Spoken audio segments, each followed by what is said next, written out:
Hello everyone, આજે આપણે તાજી લીલી મેથીના એકદમ સોફ્ટ અને નરમ થેપલા બનાવીને તૈયાર કરશું. દરેકના ઘરમાં થેપલા બનતા જ હોય છે, પણ બનાવવાની રીત અલગ અલગ હોય છે. તમે પણ આ રીતે બનાવશો તો એકદમ સોફ્ટ બનશે અને ઘણા ખરા આ મેથડથી બનાવતા પણ હશે. તમે આ થેપલાને ચાહો તો મુસાફરી માટે બનાવો, ઘરમાં બનાવીને રાખો કે પછી ટિફિન બોક્સમાં દો. આપણા કિચનમાંથી ઇઝીલી મળી જાય એવા મસાલાનો યુઝ આ થેપલામાં કરવામાં આવે છે. પૂરી ટિપ્સ અને ટ્રિક્સની સાથે એને બનાવીને તૈયાર કરશું. એકદમ આસાન રેસીપી છે, તો ચલો બનાવવાનું શરૂ કરીએ. તાજી લીલી મેથીના થેપલા બનાવવા માટે મેં અહીંયા 1 બંચ એટલે કે 2 મોટા કપ મેથી લીધી છે. મેથીને આપણે સારી રીતે સાફ કરી લીધી છે અને 2 થી 3 વાર પાણીથી વોશ કરી લેશું, કારણ કે મેથીમાં માટીનો પોર્શન વધારે રહેતો હોય છે, તો સારી રીતે વોશ કરવી જરૂરી છે. હવે એને એકદમ ઝીણી સમારી લેવાની છે. જો તમે મેથીને ઘી અથવા તેલમાં ફ્રાય કરીને લોટમાં એડ કરવાના હોય તો વધારે ઝીણી ના સમારી તો પણ ચાલશે. તો અહીંયા મેથીને ઝીણી સમારી લીધી છે. કપથી માપશો તો આ 2 કપ મેથી છે. હવે એક મોટું વેસલ લઈ લેશું. એમાં 2 કપ ઘઉંનો લોટ લીધો છે. આટલા લોટમાંથી લગભગ તમારા 12 થી 15 થેપલા બનીને તૈયાર થશે. એમાં 2 ચમચી બેસન એડ કરશું. 2 ચમચીથી વધારે નથી લેવાનો. તમે ચાહો તો બેસનને સ્કીપ પણ કરી શકો છો. ઘણા લોકો બેસન નથી નાખતા, પણ બેસન નાખવાથી ટેસ્ટ સારો આવે છે. 1 ચમચી કાશ્મીરી લાલ મરચાંનું પાવડર એડ કરશું. આ તીખો નથી હોતો. સાથે જ અડધી ચમચી હળદરનો પાવડર એડ કરશું. હળદર પાવડરથી થેપલાનો કલર સરસ આવે છે. મીઠું એડ કરશું સ્વાદના અનુસાર. 2 થી 3 પિંચ હિંગ નાખશું. 2 મોટી ચમચી સફેદ તલ લીધા છે. તમને જો અજમાની ફ્લેવર પસંદ હોય તો તમે એને ક્રશ કરીને પણ આમાં એડ કરી શકો છો. 1 ચમચી ધાણા જીરાનું પાવડર નાખશું અને 1 ચમચી શેકીને લીધેલી કસૂરી મેથી એડ કરશું. અને હવે અહીંયા આપણે 2 લીલા મરચાં, 1 ઇંચ આદુનો ટુકડો અને 2 થી 3 લસણની કળીઓ લીધી છે. મિક્સીમાં 2 થી 3 ચમચી પાણી નાખીને એને પીસી લેશું અને એની એક પેસ્ટ રેડી કરી લેશું. આપણે મરચાં, આદુ અને લસણની પેસ્ટ નાખી દીધી છે. જો તમે લસણ ન ખાતા હોય તો સ્કીપ કરી લો. અને હવે એમાં 2 ટેબલ સ્પૂન તેલ એડ કરશું. તેલ થોડુંક વધારે જશે આમાં સોફ્ટનેસને વધારવા માટે. જો તમે દહીં નાખવા માંગતા હો તો આ પોઈન્ટ પર એડ કરી લો 3 મોટી ચમચી. હું એડ નથી કરી રહી, કારણ કે વધારે દિવસો માટે અથવા તો ટ્રાવેલિંગ માટે બનાવી રહ્યા હો તો હું તમને સજેસ્ટ કરીશ કે તમે દહીંનો યુઝ ના કરો. તમે ચાહો તો 1 ચમચી તેલ વધારે લઈ શકો છો. હવે બધી જ વસ્તુઓને સારી રીતે મિક્સ કરી લેશું. તો આ જુઓ, મસાલા સારી રીતે મિક્સ થઈ ગયા છે. એમાં નાખશું લીલી મેથી. મેં 2 કપ ઘઉંના લોટની સાથે 2 કપ મેથી લીધી છે.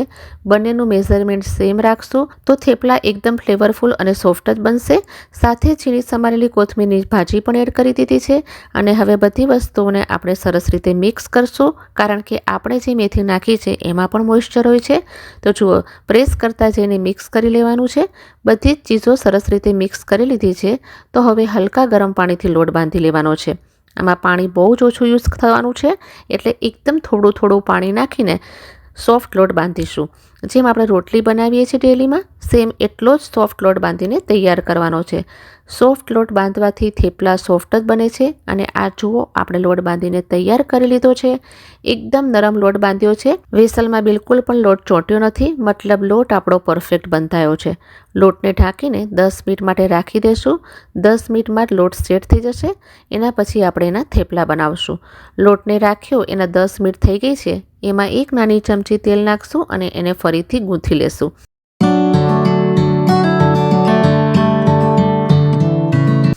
સારી રીતે મસળ્યા પછી એમાંથી નાનો લુઓ બનાવી લેશું. કેટલા થેપલા બનશે એ તમારા લુઆ પર ડિપેન્ડ કરશે. હવે આપણે ડ્રાય લોટ લગાવીને એને વણી લેશું. તો જેવી રીતે આપણે નોર્મલ રોટલી વણીએ છીએ એવું જ વણવાનું છે. બસ જેટલું થઈ શકે એટલું પાતળું જ વણો. વચ્ચે જરૂર પડે તો સૂકો લોટ એટલે કે અટામણ લઈ શકો છો, પણ બહુ વધારે સૂકો લોટ પણ ન લગાડો. તો આ જુઓ, આપણે એક થેપલું વણી લીધું છે. કેટલું પાતળું આપણે એને વણીને તૈયાર કર્યું છે. તો એને એક પ્લેટમાં કોટન કપડું લગાવીને રાખ્યું છે, એની ઉપર મૂકી દેશું. એકવારમાં 8 થી 10 થેપલા વણીને તૈયાર કરી રહી છું. થેપલાને શેકવામાં બહુ જ ઓછો સમય લાગે છે. એના માટે 8 થી 10 થેપલા તમે પહેલાં વણીને રાખી મૂકો. એના પછી આપણે એને શેકશું. તો આપણે આ બીજું થેપલું પણ બનાવી લીધું છે. મેં લગભગ 8 થી 10 થેપલા વણીને તૈયાર કરી લીધા છે. હવે આપણે એને શેકીએ છીએ. મેં થેપલાને ગરમ તવા પર નાખી દીધું છે.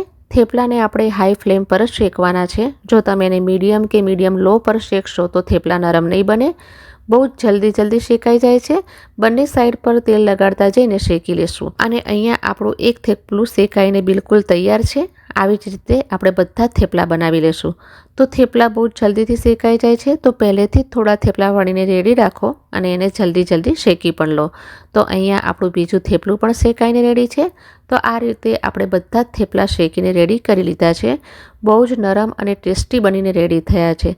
થેપલા એકદમ ઠંડા થઈ ચૂક્યા છે. તો જુઓ છે ને કેટલા સોફ્ટ બનીને તૈયાર થયા છે. તો ફ્રેન્ડ્સ, આજની રેસીપી કેવી લાગી મને કમેન્ટ કરીને જરૂરથી કહેજો. જો રેસીપી સારી લાગી હોય તો પ્લીઝ વિડીયોને like, share and subscribe to my channel. અને છેલ્લેથી ફરી મળીશ નેક્સ્ટ વિડીયોમાં. Till then take care and stay healthy.